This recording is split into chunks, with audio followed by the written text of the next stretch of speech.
yankachani inondintawi mbale wanga ukonze moyo wako sambitsidwa ndi mwazi wa Yesu udzamasulidwa udzakhala mbaliti patsiku la chiweruziro lidzakhala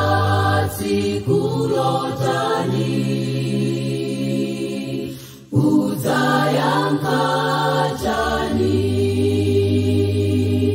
udzakhala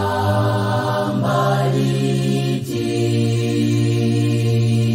patsiku la chiweruziro lidzakhala